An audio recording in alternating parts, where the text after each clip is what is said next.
ಅಮ್ಮ ತಗೋ ನಿನ್ ಬರ್ತಡೆಗೆ ಅಂತ ಸೀರೆ ತಗೋ ಬಂದಿದ್ದೀನಿ. ಸೀರೆನಾ ನನಗ್ ತಂದ? ನೀನಾ? ನಾನೇ. ಈ ಕಲರ್ ಸೀರೆ ನನ್ನ ಹತ್ರ ಇತ್ತು, ಇರ್ಲಿ ಬಿಡು.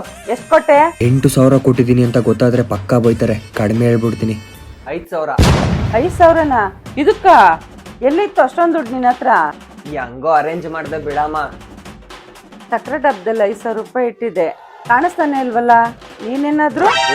ನನ್ಗೂ ಅದಕ್ಕೂ ಸಂಬಂಧ ಇಲ್ಲ. ಮೊನ್ನೆ ಮನೆ ಕ್ಲೀನ್ ಮಾಡ್ಬೇಕಾದ್ರೆ ಅಜ್ಜಿದು ಹಳೆ ರೇಷ್ಮೆ ಸೀರೆಗಳು ಬಿಸಾಕಿದಲ್ಲ, ಅದನ್ನ ಮಾರಿದ ದುಡ್ಡಲ್ಲಿ ತಂದಿದ್ದನ್ನ. ಹಳೆ ಸೀರೆಗೆ 5,000 ರೂಪಾಯಿ ಕೊಟ್ರಾ? ಬರೀ 5,000 ಅಲ್ಲ, 15,000 ಕೊಟ್ರು. ತಕೋ ಇನ್ ಮಿಕ್ಕಿದ ಕಾಸು. ಯಾವ್ದೋ ಅದು ಅಂಗಡಿ? ಯಾವ್ದಿದು ಶಾಪು ಅಂತ ಯೋಚನೆ ಮಾಡ್ತಾ ಇದ್ದೀರಾ? ಹೌದು, ನಮ್ಮ ಕರ್ನನ್ ಪಟ್ಟು ಸೆಂಟರ್ ಅಂತ. ಇಲ್ಲಿಗೆ ನಿಮ್ಮ ಹಳೆ ರೇಷ್ಮೆ ಸೀರೆಗಳನ್ನ ತಗೊಬಂದು ಕೊಟ್ರೆ ಕೈ ತುಂಬಾ ಹಣವನ್ನ ಕೊಡ್ತಾರೆ. ನಿಮ್ಗೇನಾದ್ರೂ ಶಾಪ್ಗೆ ವಿಸಿಟ್ ಮಾಡಕ್ ಆಗೋದಿಲ್ಲ ಅಂತಂದ್ರೆ ಸ್ಕ್ರೀನ್ ಮೇಲೆ ಕಾಣ್ತಿರುವಂತ ನಂಬರ್ಗೆ ಜಸ್ಟ್ ಒಂದು ಕಾಲ್ ಮಾಡಿದ್ರೆ ಸಾಕು, ಅವರೇ ನಿಮ್ಮ ಮನೆ ಬಾಗ್ಲಿಗೆ ಬಂದು ಪರ್ಚೇಸ್ ಮಾಡಿ ಒಂದೊಳ್ಳೆ ಪ್ರೈಸ್ ಕೊಡ್ತಾರೆ. ಶಾಪ್ ಲೊಕೇಟ್ ಆಗಿರೋದು ಚಿಕ್ಕಸಂದ್ರ ಮೇನ್ ರೋಡ್ ಆಪೋಸಿಟ್ ಟು ಖಾದಿಮ್. ಹಾಗೆ ಬ್ಯಾಂಗ್ಳೂರ್ನಲ್ಲಿ ಇವ್ರದ್ದು ಇನ್ನ 3 ಬ್ರಾಂಚಸ್ ಇದೆ, ಗಾಂಧಿನಗರ, ಮಲ್ಲೇಶ್ವರ ಹಾಗೆ ಜಯನಗರದಲ್ಲಿ. ನಿಮ್ಗೆ ಹತ್ರ ಆಗಿರುವಂತಹ ಬ್ರಾಂಚ್ಗೆ ಇವತ್ತೇ ವಿಸಿಟ್ ಮಾಡಿ ನೀವು ಕೂಡ ನಿಮ್ಮ ಹಳೆ ಸೀರೆ ಕೊಟ್ಟು ಕೈ ತುಂಬಾ ಕಾಸು ಎಣಿಸ್ಕೊಳ್ಳಿ.